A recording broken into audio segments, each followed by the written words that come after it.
Hello friends, I hope you all are doing well. Welcome to our PIIT YouTube channel. This is Chand Kaur, Assistant Professor of Pharmacology working with our PIIT College, Karnal.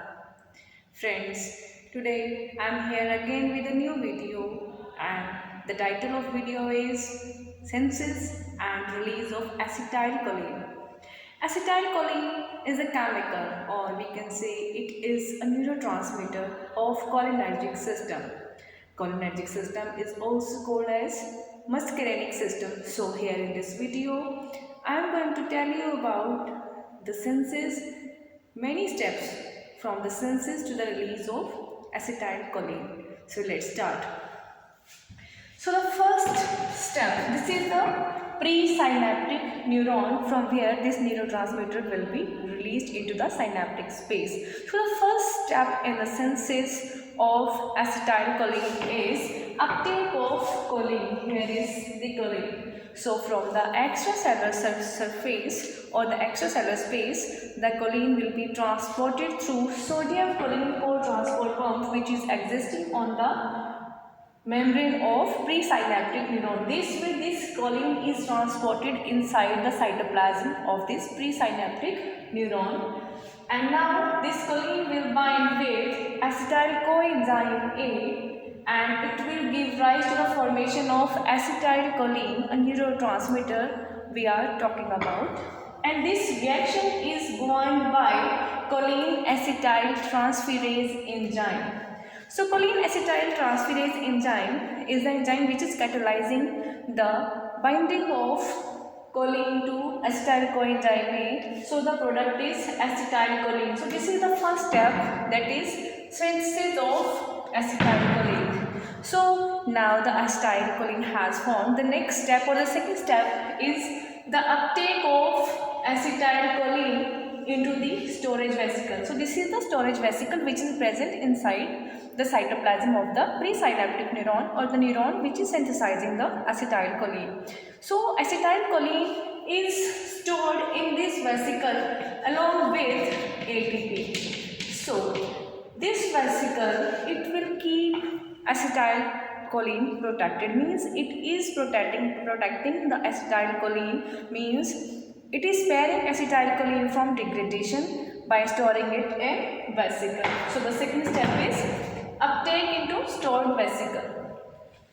So the third step is release of the neurotransmitter. Now the stored neurotransmitter which is stored in the storage vesicle, it will be released into the synaptic space. So what will let it release, means there are some action potential. So the action potential, when it comes, so there is opening of calcium channels which are present on the neuronal membrane. So there will be influx of calcium. So the concentration of calcium inside the neuron, means in the cytoplasm of the neuron, will increase. It will cause the fusion of this storage vesicle with the membrane of the neuron, and this way, by the process of exocytosis, the content of this storage vesicle, it will be released into the synaptic space. So this is the synaptic space. Now the third step has completed, means the release of acetylcholine into the synaptic space has occurred, and it was governed by action potential which has led the influx of calcium ions, and increased concentration of calcium ions has induced the fusion of this synaptic vesicle with the membrane of neuron. So through the process of exocytosis, this acetylcholine has been released into the synaptic space. So there are two things which can, so the things which can inhibit this step, means the botulinum toxin. This is a toxin which inhibit the release of acetylcholine into the synaptic space, whereas spirovenom, it can induce its release into the synaptic space. So the fourth step is, now this acetylcholine, it has come to the synaptic space, it is very ready to bind with these receptors. So these are the receptors. These may be postsynaptic neuron, this can be a receptor, fine. So this acetylcholine, it will bind on its receptor and it will bring some intercellular responses, means some intracellular responses will be produced, and the fifth step is degradation of acetylcholine. Means this acetylcholine, it is very short lasting. It doesn't produce a prolonged effect on its post-synaptic receptors because very shortly it is metabolized by an enzyme which is called as cholinesterase. So this is the enzyme which is breaking acetylcholine into choline and acetate. So the fifth step is degradation of acetylcholine by cholinesterase enzyme. So now this choline is free. So the sixth step is this recycling of choline. Means this choline which was released by the breakdown of acetylcholine, it will be recycled. So the first step will be, again it will commence, means uptake of choline, or you may say the transport of choline from extracellular space to the cytoplasm of the neuron, that is presynaptic neuron. So this will repeat itself.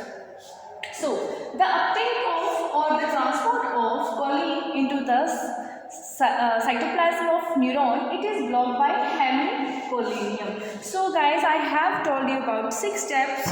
First step is synthesis of acetylcholine. Second step is its storage into the synaptic vesicle. Third step was its release into the synaptic space. Fourth step was binding of acetylcholine to its receptor so as to produce intracellular responses. Fifth step was its degradation, which was induced by cholinesterase enzyme, and it was breaking down acetylcholine into choline and acetate. And the sixth step was recycling of this choline back to the cytoplasm of the neuron through choline sodium cotransport pump. So guys, we still need to talk about autoreceptors. See, this is the autoreceptor, means the receptor which is present over the presynaptic neuron, or you can say the neuron which is synthesizing acetylcholine. So what is the significance of this receptor?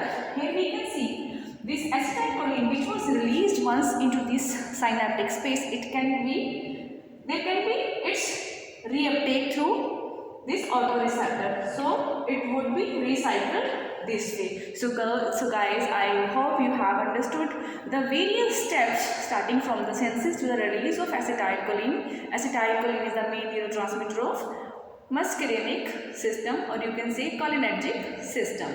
So please stay connected and thanks for watching.